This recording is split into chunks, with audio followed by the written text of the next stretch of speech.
Cats always lived in their house. If one went missing, Quinten's mother immediately brought a new kitten into the house. Quinten did not know his father, and his mother raised him alone.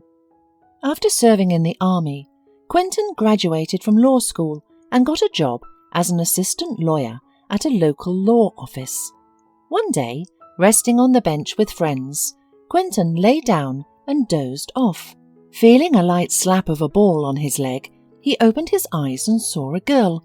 She was smiling guiltily. "Sorry, it was an accident." She tried to justify herself. "I can't forgive you," smiled Quinten, and looked at her with interest.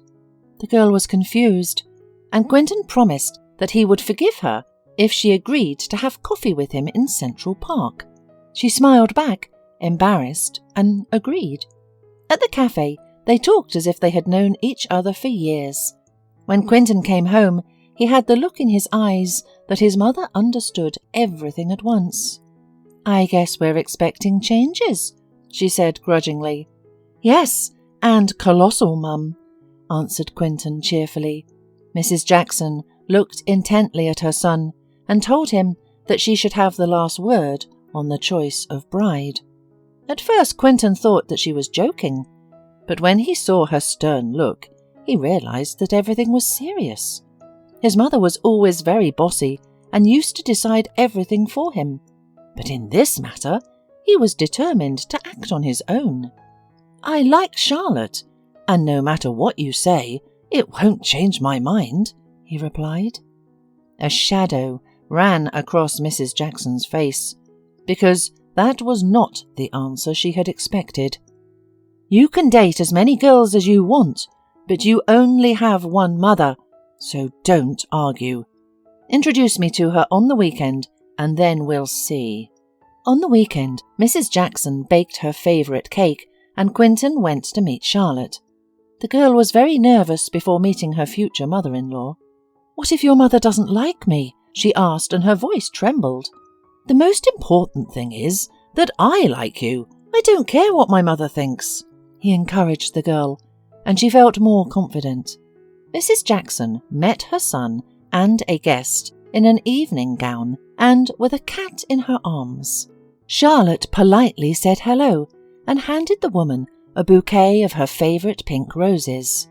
"Quinten must have told you about my favourite flowers, or maybe he even bought it himself," said Mrs. Jackson, with barely a glance at the bouquet. She invited everyone to the table, and at dinner began to ask Charlotte about her family. After discovering that Charlotte was living with her parents and 2 younger brothers in a small apartment, she didn't hold back. "It's all clear now. I guess you got tired of living in crowded conditions and decided to move to a bigger place," she remarked sharply. "Mum, stop it. Charlotte isn't like that. She loves me and I love her, no matter what," interrupted Quinten. The woman smirked and, changing the subject, offered everyone a cup of tea. "Charlotte, then don't be shy. Be like at home and make us a tea, please. And slice the cake. I baked it myself," said Mrs. Jackson coldly. Charlotte was embarrassed and frightened by such an unfriendly reception. Seeing her distress, Quinten smiled and assured the girl that he would do everything himself, which caused a new wave of displeasure from his mother. Suddenly, Charlotte noticed that Mrs. Jackson's cat kept shaking its head and acting restlessly. The owner tried to calm her down, but nothing worked. "I think something is bothering her. May I see her?" said Charlotte thoughtfully. "What can you know about it?" said Mrs. Jackson, holding Bonnie tightly in her arms. "Mum, she's a veterinarian," smiled Quinten. With a suspicious look at the girl, Mrs. Jackson did hand Bonnie to her. Charlotte quickly examined the cat, who calmed down and purred in her hands, and reported that she had an ear mite. Mrs. Jackson was seriously worried, but Charlotte immediately calmed the woman down and promised to give her special drops tonight, which will quickly help Mrs. Jackson's pet.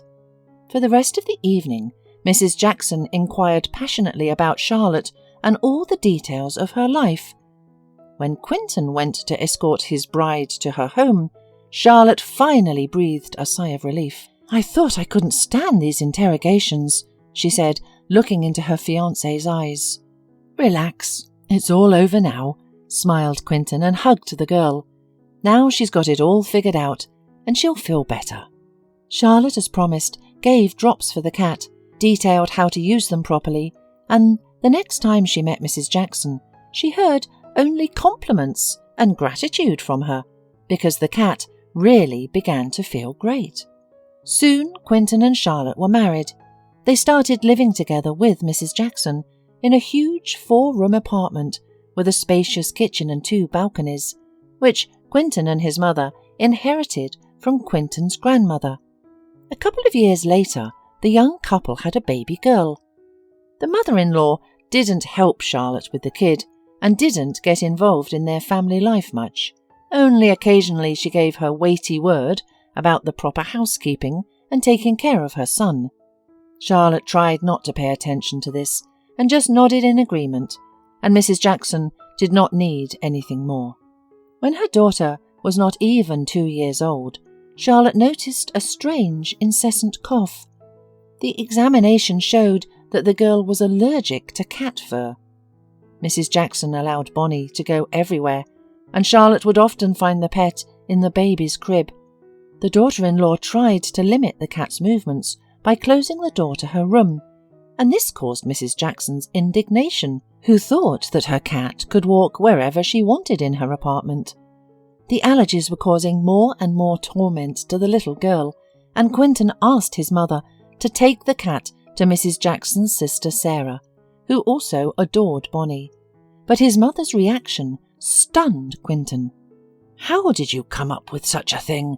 I won't be able to live peacefully if my beloved Bonnie is not around," said his mother indignantly. "If your child is not well, I don't keep anyone here by force."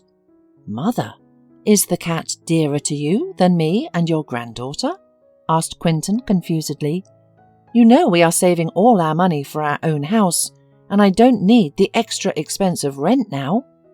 "Yes, she's dearer to me, and you've always known that," said Mrs. Jackson, with her head arrogantly raised. "And don't look at me like that. I even kicked your father out at one time because of these allergies. And you, if you want to live here, put up with it." After discussing a plan of action with Charlotte, Quinten found an inexpensive tiny apartment, and they moved in. It wasn't easy, of course. Now Quinten had to spend an hour longer to get to work, but gradually life got better, and most importantly, the kid was healthy. A year later, Quinten, gaining experience, received a good offer from a larger company, and the family's financial situation has improved drastically. They finally took out a mortgage and bought their own house. And soon they had a son. Quinten rarely communicated with his mother.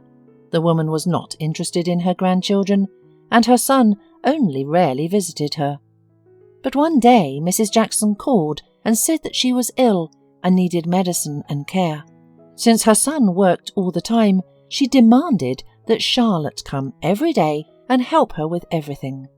"Charlotte has a lot on her plate. The children need a lot of care and attention, and besides, she's going back to her practice." "You are ungrateful, especially your Charlotte. I had raised a son for her, and what did I get in return?"